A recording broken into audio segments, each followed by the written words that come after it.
Hello বন্ধুরা, education ক্লাসেসে তোমাদের সবাইকে স্বাগত। আমি পিয়ালি। আজকে আমরা প্রাইমারি এডুকেশন অর্থাৎ প্রাথমিক শিক্ষা নিয়ে আলোচনা করব তোমাদের সাথে। আমি আগের ভিডিওতে প্রাক প্রাথমিক শিক্ষা বা প্রি প্রাইমারি এডুকেশন নিয়ে আলোচনা করেছিলাম। আজকে আমাদের টপিক হলো প্রাইমারি এডুকেশন বা প্রাথমিক শিক্ষা। তোমরা আমার এই ভিডিওটা শেষ পর্যন্ত দেখো, তাহলে তোমাদের এই টপিকটা সম্বন্ধে ধারণা পুরোপুরি ক্লিয়ার হয়ে যাবে। আর আমার চ্যানেল তোমরা সাবস্ক্রাইব করো আর পাশে থাকা বেল আইকনটি ক্লিক করতে ভুলো না, তাহলে তোমরা আমার চ্যানেলের সমস্ত ভিডিওর আপডেট পেতে থাকবে। তাহলে চলো বন্ধুরা, আজকে ক্লাস শুরু করছি। আজকে আমাদের টপিক হলো প্রাথমিক শিক্ষা বা প্রাইমারি এডুকেশন। এই প্রাথমিক শিক্ষা হলো কিন্তু নিয়ন্ত্রিত শিক্ষার দ্বিতীয় স্তর। প্রথম স্তর হলো প্রাক প্রাথমিক শিক্ষা, দ্বিতীয় স্তর হলো প্রাথমিক শিক্ষা। এই প্রাথমিক শিক্ষা কিন্তু খুবই গুরুত্বপূর্ণ এবং এটির ক্ষেত্র অনেক বেশি বিস্তৃত এবং প্রসারিত। এই প্রাথমিক শিক্ষাকে সময়কাল অনুযায়ী দুভাগে ভাগ করা যায়। একটা হচ্ছে নিম্ন প্রাথমিক এবং উচ্চ প্রাথমিক। নিম্ন প্রাথমিক বা লোয়ার প্রাইমারি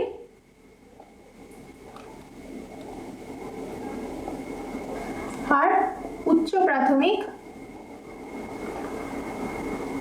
বা আপার প্রাইমারি।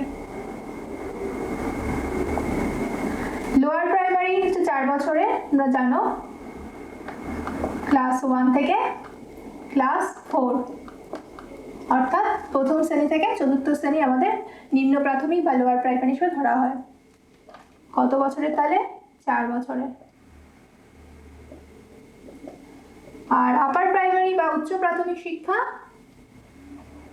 ক্লাস 5 থেকে ক্লাস 8, অর্থাৎ পঞ্চম শ্রেণী থেকে অষ্টম শ্রেণী অবধি আমাদের উচ্চ প্রাথমিক হিসেবে ধরা হয়। এটাও 4 বছরের শিক্ষাকাল। এই প্রাথমিক শিক্ষা সম্পর্কে বিভিন্ন কমিশন, যেমন কোঠারি কমিশন, তারপর জাতীয় শিক্ষানীতি, রামমূর্তি কমিটি, এগুলো সেই সমস্ত কমিশন এবং কমিটি কিন্তু অনেক প্রাথমিক শিক্ষার ভূমিকা সম্পর্কে গুরুত্বপূর্ণ কথা বলেছে। এবং এই প্রাথমিক শিক্ষার উন্নতির জন্য কিন্তু বিভিন্ন সংস্থাও তৈরি হয়েছে। সেগুলো কি কি জেনে নিই। সেগুলোর মধ্যে প্রথমেই বলবো PTTI। এর ফুল ফর্ম কি? Primary teachers training institute. Okay, আর কি আছে? VEC, village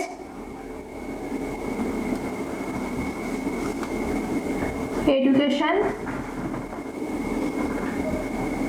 centre.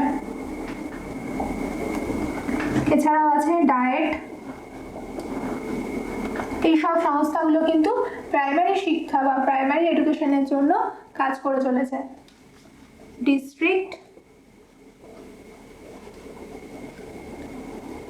তাহলে ডায়েট কি? District institute of education and training. আর কি আছে? DPEP, district primary education programme. তাহলে এই যে 4টে সংস্থা সম্পর্কে জানলাম আমরা, কি কি? PTTI, VEC, ডায়েট এবং DPEP। এই সংস্থাগুলোর ফুল ফর্ম কিন্তু তোমাদের মনে রাখতে হবে। এগুলো ওয়েস্ট বেঙ্গল স্টেট বা সেন্ট্রাল স্টেটের জন্য খুবই ইম্পর্টেন্ট। PTTI মানে কি? PTTI এর ফুল ফর্ম কি? Primary teachers training institute. VEC হচ্ছে ভিলেজ এডুকেশন সেন্টার। ডায়েট হচ্ছে district institute of education and training. আর DPEP হচ্ছে ডিস্ট্রিক্ট প্রাইমারি এডুকেশন প্রোগ্রাম। ঠিক আছে, তোমরা এগুলো নোট ডাউন করে নাও। আর এরপরে আমরা কি জানবো? প্রাথমিক শিক্ষার লক্ষ্য কি। প্রাথমিক শিক্ষার প্রথম লক্ষ্য হলো জ্ঞানমূলক বিকাশ ঘটানো। জ্ঞানমূলক বিকাশ এই সময় কিন্তু শিশুর মধ্যে ঘটতে থাকে, এবং এই সময় যদি জ্ঞানমূলক বিকাশ ঠিকমতো না হয় তাহলে কিন্তু তারা শিক্ষাক্ষেত্রে পিছিয়ে পড়বে। তাই পাঠ্যক্রমে এমন বিষয় রাখতে হবে যাতে শিক্ষার্থীর জ্ঞানমূলক বিকাশ ঘটে। নেক্সট হচ্ছে দৈহিক বিকাশ ঘটানো। শিশুর শারীরিক সুস্থতা এবং তার দৈহিক বিকাশ ঘটানো কিন্তু প্রাথমিক শিক্ষার লক্ষ্য। তাই প্রাথমিক শিক্ষার পাঠ্যক্রমে এমন কতগুলো বিষয় রাখতে হবে যেগুলো দ্বারা শিশুর দৈহিক বিকাশ ঘটানো সম্ভব হয়, যেমন খেলাধুলা, ব্যায়াম, যোগ সাধনা, এই সমস্ত কিন্তু রাখতে হবে। নেক্সট আসছে সামাজিক বিকাশ ঘটানো। শিক্ষার্থী সামাজিক জীবনে ঠিকমতো সঙ্গতি বিধান করতে পারে, সমাজের আচার আচরণ, ব্যবহার, রীতিনীতি ইত্যাদি সম্পর্কে যাতে অবহিত হতে পারে, সেই মতন তাদের বিকাশ ঘটানো কিন্তু প্রাথমিক শিক্ষার একটি লক্ষ্য। নেক্সট হচ্ছে প্রাক্ষবিক বিকাশ ঘটানো। প্রাক্ষবিক বিকাশ বলতে কি বোঝায়? এই স্তরে এই যে প্রাথমিক শিক্ষার যে শিক্ষার্থীরা, তাদের কিন্তু প্রক্ষোভগুলো অসংযত অবস্থায় থাকে, তারা নিয়ন্ত্রণ করতে পারে না। তার জন্য প্রাথমিক শিক্ষায় এমন বিষয় রাখতে হবে যার দ্বারা তারা তাদের প্রক্ষোভগুলো, রাগ, দুঃখ, ভয় ইত্যাদি প্রক্ষোভগুলো তারা নিয়ন্ত্রণ করতে পারে, সেই মতন তাদের সেগুলোর বিকাশ ঘটানো কিন্তু প্রাথমিক শিক্ষার লক্ষ্য। অর্থাৎ প্রাথমিক শিক্ষাটির লক্ষ্য হলো প্রাক্ষবিক বিকাশ ঘটানো। নেক্সট আসছি যে গণতান্ত্রিক চিন্তার বিকাশ ঘটানো। গণতান্ত্রিক চিন্তা বলতে কি বোঝায়? তাদের মধ্যে বন্ধুত্বপূর্ণ মনোভাব, সহযোগিতা বোধ, ভ্রাতৃত্ববোধ, এই যে গণতান্ত্রিক মনোভাবগুলো রয়েছে, চিন্তাভাবনাগুলো রয়েছে, সেগুলো যাতে তাদের মধ্যে বিকাশ লাভ করে, সেই দিককে লক্ষ্য রাখা কিন্তু প্রাথমিক শিক্ষার একটি লক্ষ্য। নেক্সট হচ্ছে সু অভ্যাস গঠনমূলকের বিকাশ। সু অভ্যাসের গঠনের বিকাশ, অর্থাৎ ছোট শিশুরা এই সময় যা শেখে তা কিন্তু তারা সারা জীবন মনে রাখে, তাই এই সময় যদি তাদের সু অভ্যাসগুলো শেখানো করানো হয়, তাহলে কিন্তু তারা সেটা সারা জীবন ধরে করবে। তাই সু অভ্যাসের যে গঠনমূলক বিকাশ, তাও কিন্তু প্রাথমিক শিক্ষার একটি লক্ষ্য। নেক্সট হচ্ছে জীবন সংগ্রামের উপযোগী করে তোলা। শিক্ষার্থীরা যখন ভবিষ্যৎ জীবনে যে কোনো সংগ্রামের সম্মুখীন হতে পারে এবং তার সাথে যুঝতে পারে, সেই জন্য কিন্তু জীবন সংগ্রামের উপযোগী করে তোলাও প্রাথমিক শিক্ষার একটি বিশেষ লক্ষ্য। তাহলে আমরা দেখলাম যে প্রাথমিক শিক্ষার লক্ষ্য হলো এইগুলো। এরপর আমরা প্রাথমিক শিক্ষা যে পাঠ্যক্রম আছে সেই সম্পর্কে জানবো। প্রাথমিক শিক্ষার পাঠ্যক্রম কি কি? প্রাথমিক শিক্ষায় যে পাঠ্যক্রম থাকে, প্রথমে হলো ভাষা। ভাষা, এখানে কি ভাষা ব্যবহার করা হয়? মাতৃভাষা। মাতৃভাষাকেই প্রাথমিক শিক্ষার মাধ্যম বলে ধরা হয়। নেক্সট হচ্ছে গণিত। এই সময় শিক্ষার্থীকে গণনা করা শেখানো হয় এবং এর ফলে কি হয়, তার মধ্যে বাস্তবতা বোধ জাগে এবং সে কিন্তু অনেক বেশি বাস্তবসম্মত এবং বিজ্ঞান মনস্ক হয়ে পড়ে। নেক্সট হচ্ছে ইতিহাস। ইতিহাসের পাঠ দেওয়া হয় এই সময় এবং ইতিহাসের পাঠ কিন্তু শিশুকে অনেক বেশি অতীত জীবন সম্পর্কে কৌতূহলী করে তোলে। এছাড়াও রয়েছে ভূগোল। ভূগোল পাঠের মাধ্যমে শিশুরা পরিবেশ সম্পর্কে জ্ঞান লাভ করে। এছাড়াও রয়েছে প্রকৃতি পাঠ। প্রকৃতি পাঠের মাধ্যমে শিশু চারপাশের যে পারিপার্শ্বিক অবস্থা রয়েছে সেই সম্পর্কে ধারণা লাভ করে। আর কি আছে? সাধারণ জ্ঞান বা জেনারেল নলেজ যেটাকে বলছে, সাধারণ জ্ঞানের মাধ্যমে শিশুরা বা শিক্ষার্থীরা দেশ বিদেশের খবর সম্পর্কে অবহিত হতে পারে। এছাড়াও রয়েছে সৃজনাত্মক কর্মসূচি। সৃজনাত্মক কর্মসূচির মধ্যে কি আছে? নাচ, গান, আঁকা, এগুলো সৃজনাত্মক কর্মসূচি। এগুলো প্রাথমিক শিক্ষার পাঠ্যক্রমে কিন্তু অন্তর্ভুক্ত রয়েছে। আর একটি বিষয় রয়েছে বিজ্ঞান। বিজ্ঞানও কিন্তু এই প্রাথমিক শিক্ষার পাঠ্যক্রমের একটি বিষয়। বিজ্ঞান কি করে? শিশুদেরকে অনেক বেশি বিজ্ঞান মনস্ক এবং কুসংস্কার থেকে মুক্ত করে। আর রয়েছে শারীরবিজ্ঞান সম্পর্কিত কার্যাবলী, অর্থাৎ এখানে ব্যায়াম, যোগ সাধনা, খেলাধুলা ইত্যাদির কথা বলা হয়, ইত্যাদি শেখানো হয় এই প্রাথমিক শিক্ষার অন্তর্ভুক্ত শিক্ষার্থীদের। তাহলে আমরা প্রাথমিক শিক্ষার পাঠ্যক্রম এবং লক্ষ্য সম্পর্কে জানলাম। এরপর আমরা কোঠারি কমিশন, যেটি 1964 থেকে 66 সালে হয়েছিল, সেই কোঠারি কমিশনে কিন্তু পাঠ্যক্রমকে 4 ভাগে ভাগ করেছে এই প্রাথমিক শিক্ষার পাঠ্যক্রমকে। তাহলে সেগুলো কি কি আমরা জেনে নিই। তাহলে কোঠারি কমিশন অনুযায়ী পাঠ্যক্রমকে কয় ভাগে ভাগ করা যায়? 4 ভাগে। প্রথমে হলো খেলাধুলা এবং শারীরবিজ্ঞান সূচক কর্মসূচি, দ্বিতীয় হলো কর্মকেন্দ্রিক এবং সৃজনমূলক কর্মসূচি এবং বাস্তব অভিজ্ঞতা ভিত্তিক কর্মসূচি এবং লিখন পঠন নির্ভর কাজ।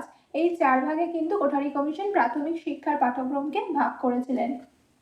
তাহলে এটা তোমরা নোট ডাউন করে নাও, এটা কিন্তু খুব ইম্পর্টেন্ট। এরপর আসছি প্রাথমিক শিক্ষার শিক্ষালয়। প্রাথমিক শিক্ষার শিক্ষালয় কি কি ছিল? প্রথমেই বলবো সরকারি বিদ্যালয় বা সরকার পরিচালিত বিদ্যালয়। এইখানে জানো তোমরা যে সরকারের সাহায্যে, সরকারের আর্থিক সাহায্যে যে বিদ্যালয়গুলো চলে তাকেই বলছে সরকার পরিচালিত বিদ্যালয়। এখানে অবৈতনিক শিক্ষা দান করা হয় এবং সমাজের সব স্তরের শিক্ষার্থীরা এখানে পড়ার সুযোগ পায়। আর নেক্সট হচ্ছে বেসরকারি বিদ্যালয়। এখানে সরকারের কাছ থেকে কোনো রকম আর্থিক সাহায্য গ্রহণ করা হয় না। এই বিদ্যালয়গুলি তাদের নিজেদের আর্থিক সাহায্যেই পরিচালিত হয়। আর এই বিদ্যালয়ের সংখ্যা কিন্তু এখন অনেক বেড়ে গেছে এবং শহরাঞ্চলে এই বিদ্যালয় বেশি লক্ষ্য করা যায় এবং এই বেসরকারি বিদ্যালয়ে কিন্তু এখন শিক্ষার্থীর সংখ্যা ক্রমাগত বেড়েই চলেছে। নেক্সট হচ্ছে এক শিক্ষক পরিচালিত বিদ্যালয়। এইখানে এই ধরনের শিক্ষালয় কিরকম হয়, এখানে একজন শিক্ষকই পুরো বিদ্যালয় পরিচালনা করে এবং তার যে শিক্ষা চিন্তা সেইটাই কিন্তু এখানে প্রকাশ পায় এবং গ্রামাঞ্চলে এই শিক্ষালয় কিন্তু বেশি দেখা যায়। নেক্সট হচ্ছে বুনিয়াদী শিক্ষালয়। বুনিয়াদী শিক্ষালয় ধারণা কে দিয়েছিলেন? আমি আগের ভিডিওতে বলেছিলাম যে গান্ধীজি এই বুনিয়াদী শিক্ষালয়ের কথা বলেছিলেন এবং এই বুনিয়াদী শিক্ষালয়কে দুই ভাগে ভাগ করা যায়, নিম্ন বুনিয়াদী এবং উচ্চ বুনিয়াদী স্তর। এখানে অনুবন্ধ পদ্ধতির মাধ্যমে পড়ানো হয়, অর্থাৎ কোনো একটি কর্মকে কেন্দ্র করে কিন্তু পাঠদান করা হয়। আর কি আছে? স্বায়ত্তশাসন সংস্থা পরিচালিত বিদ্যালয়। এখানে যে কর্পোরেশন মিউনিসিপ্যালিটির যে বিদ্যালয়গুলো আছে সেইগুলোর কথা বলা হয়েছে। তাহলে আমরা দেখলাম যে প্রাথমিক শিক্ষার শিক্ষালয়গুলো কি কি, সরকার পরিচালিত বিদ্যালয় যেগুলো অবৈতনিক বিদ্যালয়, আর নেক্সট হচ্ছে বেসরকারি বিদ্যালয় এবং এক শিক্ষক পরিচালিত বিদ্যালয়, আর বুনিয়াদী শিক্ষালয়, আর স্বায়ত্তশাসন সংস্থা পরিচালিত বিদ্যালয়। এই বুনিয়াদী শিক্ষালয় এটা গান্ধীজি করেছিলেন কত সালে? 1937 সালে। এটা কিন্তু টেটের জন্য খুব ইম্পর্টেন্ট যে কত সালে বুনিয়াদী শিক্ষা গান্ধীজি প্রবর্তন করেছিলেন। 1937 সালে কিন্তু তিনি এই বুনিয়াদী শিক্ষা প্রবর্তন করেছিলেন। তাই এরকম ছোট ছোট অনেক প্রশ্ন আছে যেগুলো টেটের জন্য কিন্তু খুব ইম্পর্টেন্ট। তাহলে আজকে আমরা প্রাথমিক শিক্ষার অর্থ এবং তার লক্ষ্য, পাঠ্যক্রম এবং শিক্ষালয় সম্পর্কে জানলাম। আশা করি তোমরা বুঝতে পেরেছো। এর পরের ভিডিওতে আমি মাধ্যমিক শিক্ষা নিয়ে আলোচনা করব এবং মাধ্যমিক শিক্ষার অর্থ, তার লক্ষ্য কি, তার পাঠ্যক্রম কি এবং তার শিক্ষালয়গুলো কি কি সেই সম্পর্কে আলোচনা করব। তাহলে আজকে এখানেই শেষ করছি। থ্যাংক ইউ বন্ধুরা, ভালো থেকো, সুস্থ থেকো।